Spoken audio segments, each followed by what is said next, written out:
Yo guys, what is going on? JPS back with another video, and today we're going to be reacting to 8 things to bring and not to bring to Germany. And this video will be a preparation video for me because I do have intentions to visit Germany this summer, very soon. So I will let you guys know when everything is booked and settled, but we do have some very strong intentions of visiting Germany. The plans have gotten more and more solidified as time goes on. So remember, keep letting me know what places I should go because I haven't fully booked everything yet. But once that flight is booked, I'm letting you guys know because we're coming to Germany. So here's a video for me: 8 things to bring and not to bring. What are some things I need to avoid bringing, and what are some things I'll be like, damn, I probably should have packed that, because I plan on traveling pretty light. Last year I went to the United Kingdom for the first time, and we were traveling around with a suitcase and a backpack, and it was just so much lugging it around all day when you're on foot. I'm trying to just bring a backpack, so we'll see if I can pack compactly enough to do that. I think I can. But anyways, hit the like button, guys, hit subscribe, and let's get right into this. What's up, everybody? We are Diana and Phil. Diana here is from the United States, and I am from Germany. And in this video, we're gonna go over 8 things to bring and not to bring to Germany. So we travel a lot, and right now we are living in Germany, and I get this question a lot on advice on what to bring when visiting Germany for the first time, and a lot of these things can be applied to other countries in Europe. We're going to focus on Germany. Let's get right into it. All right, our first category is gonna be money. So when you're visiting Germany, you'll probably be buying a lot of things, and one thing you should definitely have is a credit card with no foreign transaction fees and a debit bank card with no ATM fees. One thing that I immediately noticed is that there are a lot of smaller shops and bakeries that only take cash, and sometimes there's even a minimum requirement for a credit card or debit card usage. So it's always important to have cash on you when you're traveling out and about here, in case you want a little coffee and kuchen pastry break. That's true. Also, another quick tip: you should carry a couple of coins everywhere because you will need coins at some points. For example, public toilets, they are not free here, and they usually cost between 50 cents and €1. So you should have some coins if it's urgent. Another thing, the shopping carts at the supermarket. Well, if it's urgent, I might not have time to pull the coins out, and I might just have to go in public. Sorry, Germany. No, I'm kidding. But wow, €1. I'm gonna stay in the bathroom. I'm gonna get my money's worth. I'll be in that stall for an hour. No, that is pretty expensive though for a public toilet. I remember my first time being confronted with that was in England, in Bath.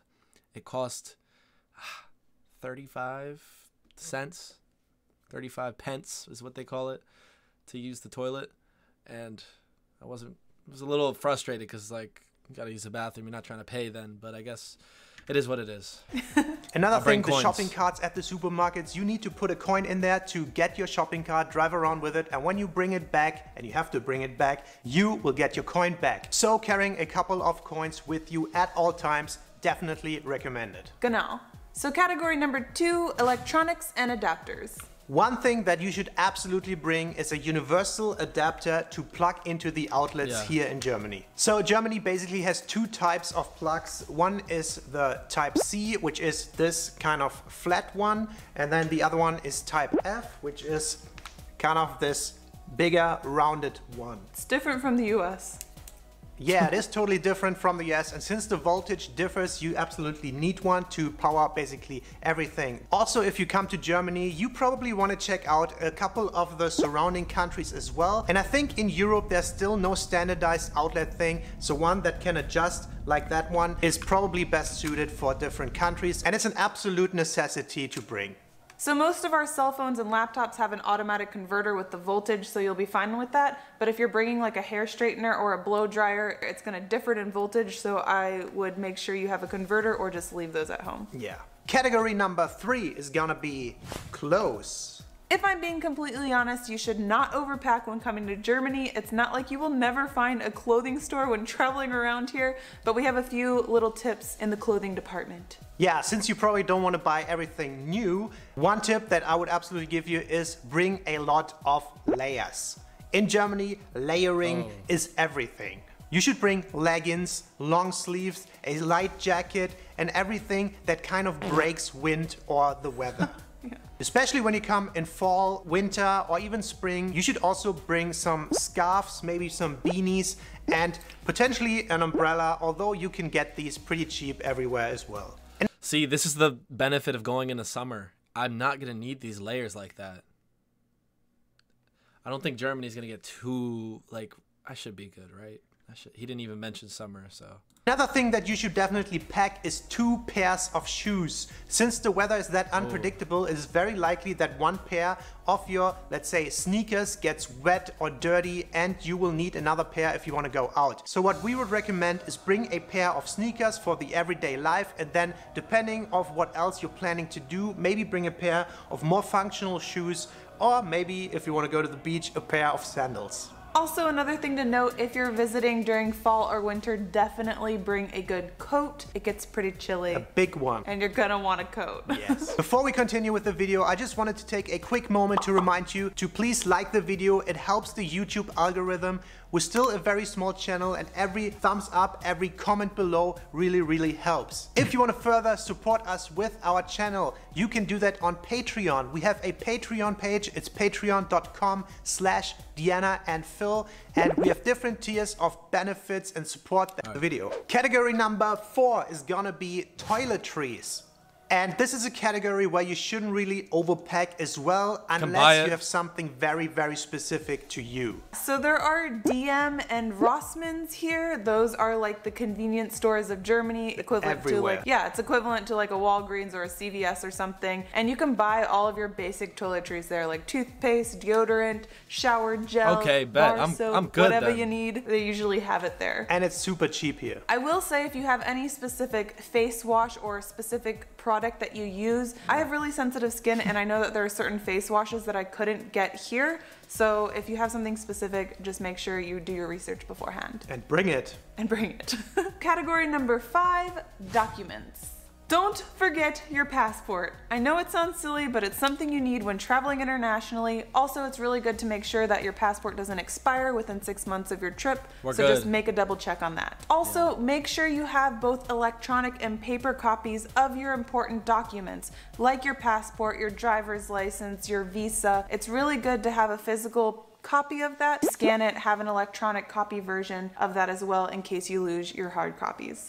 Also, bring your international driver's license if you intend to drive. There is a lot of public transportation in Germany and Europe, and it's very easy to get around the continent without driving. But if you intend to drive, you should definitely bring your international driver's license. Yeah, and it's really easy to get. I think you can go to AAA and get it for $20, $30. But do not forget to also bring your state driver's license with it, because it's only valid with the original state driver's license and the paper of the international driver's license together. So pack both of those. Another thing that can save you a lot of money in Germany is to bring your student card. In Germany, there are countless discounts for students. So I think there is this thing called the International Student Identity Card. And if you can apply for that and bring that, you should definitely do that. There are discounts for transportation. There's also a lot of admission discounts in Germany. For example, for museums, for activities, for fitness clubs, even for nightlife clubs and beer and all that stuff. All right. Sign me up. Someone send me the link. For fitness clubs, even for nightlife clubs and beer and all that stuff, you can get discounted if you have a student card. Yeah, and this applies for all over Europe. There are a lot of touristy attractions that you'll get a discount if you're a student. Category number 6 is gonna be apps and technology. So we're all pretty reliant on our phones nowadays, and they are a big help when you travel. So if you plan on traveling a lot, you should, if possible, bring an unlocked phone to get the local SIM cards everywhere. In Germany, we basically have 3 big phone providers, which is the Telekom, Vodafone, and O2. The Telekom is kind of the best one, but also the most expensive. Vodafone is a close second place, and O2 is kind of like a third place. The network coverage is not as great. Yeah, so when I first came into Germany, we just went to the Vodafone shop in Frankfurt. I got this 1 GB plan or something for like 10 euros. They spoke English there, so it was really easy to set up. Yeah, and we would totally recommend getting a prepaid card. They all offer prepaid cards, and there are also third-party providers like Aldi or Lidl, the big two supermarkets, which also sell their prepaid SIM cards at the checkout. The thing is, I have an electronic SIM card, so it's like, I'll probably just figure it out with my provider before. That's what I did for the UK.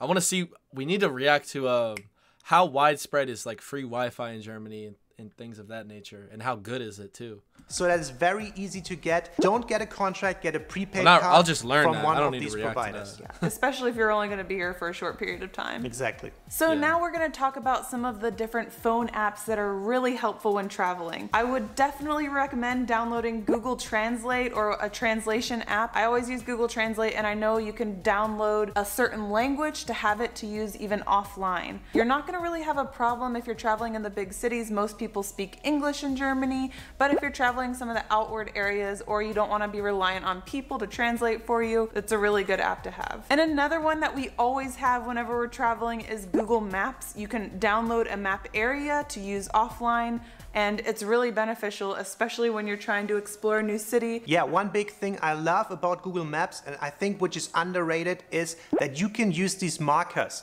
In advance, if you plan your trip, you can mark the sites, the restaurants, everything you need to go to, and then have the offline map there. You can just briefly look at your map and see where you want to go next or what's in the area. Super, super convenient if you travel anywhere. Yeah. Then two German apps I would recommend to download if you plan to go around is the Bahn app, which is the official German train provider. Okay. And the app is pretty good. You can find the tickets for the normal prices. They will give you notifications about delays and everything. You can book it there. You have your ticket on your phone. You don't need to print anything. Very convenient to have. Another thing, kind of the same thing for buses, is Flixbus. Flixbus is huge in Germany, and it's probably the cheapest way to go from city A to city B. It's way cheaper than taking the train. The app just does the same thing. You can book, you have your ticket on it, no need to print anything. And the last app that I would recommend for people traveling anywhere in the world is to get a VPN. A VPN is a virtual network, and it kind of fake.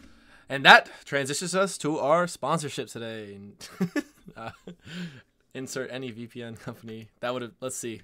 That would be smooth. For your phone another location. So if you, for example, want to watch your American Netflix, you might need a VPN so you can just watch your stuff. Access Medicine. that stuff much better if you get a VPN. I thought it was a sponsorship. Number 7, medicine. If you need a specific prescription medication, get it in advance. Exactly, and if you don't have travel insurance, it will be hard to get because all of the prescription medicine in Germany requires a doctor's visit first, and that might get very expensive if you're not insured. Yeah. Also, if you need some stronger sleeping pills or stronger painkillers, those might not be over-the-counter pills in Germany. So if you're reliant on those, you should also bring those. Yeah, just make sure that you're allowed to bring them internationally before you just start bringing drugs into different countries. Yeah. And our last point, number 8, is gonna be a quick overview of things that you should not bring to Germany. The reason for that is most of these things are very cheap and very easy to get when you arrive here. And the first thing I would say you should not bring is sunscreen. It might be a little funny thing. Germany can be very hot in summer, but most of the year you don't need sunscreen. And if you do need it, it's pretty cheap and you can get it basically everywhere. I think that goes with a lot of the other toiletries that you can get. There are going to be DM and Rossmans everywhere. Also, a lot of the supermarkets will hold a lot of the basic toiletries. Another thing that you should probably not bring to Germany is food, because most likely airport security at some point will take the food away from you, especially if you bring it in hand luggage. And we often see people at the German customs being looked through, and then they have to hand over these huge packages of foreign food. Also, do not bring anything illegal. Look up the laws beforehand and what you are allowed to bring in and out of different countries. Yeah, and if you do not get caught. Oh God, no, what? So those were our 8 things to bring and not to bring to Germany. Let us know in the comments below if you have any more tips, what you should definitely bring and what you should definitely not bring over here. Yeah, we have a lot of German viewers, and I'm sure that it could be beneficial to others. So let's have a conversation on things to bring and not to bring. If you like this video, if you find it helpful, please don't forget to give us a thumbs up. Subscribe to our channel if you haven't already. As always, thank you so much for watching, and we'll see you next time. Alrighty, guys, that was 8 things to bring and not to bring to Germany. That was really helpful. That was really helpful. So I already know the toiletries I'm not even going to pack. The toiletries I'm not even going to pack, really. Well, of course, I'll bring what's necessary, but you guys get me. Seems like those are pretty widely available. And then literally, y'all saw me looking down. Well, Flixbus. I was about to download that because they said it's cheaper than the than the trains. I was thinking about that too, whether it'd be worth it to get like one of the passes. I know they have like a Eurorail pass too, where you can go through all European countries, but I don't really think I think I really want to get like an in-depth view. Of course, you can only go so in-depth if I'm only there for, a couple weeks, but in-depth view of just a few places and then go from there rather than getting the surface level. You know what I mean? Anyways, that was 8 things to bring, not to bring to Germany. If you guys have any other tips, travel tips for me, I would really appreciate it in the comments down below. Hit the like button, hit subscribe, and I'll catch you all in the next one. Peace.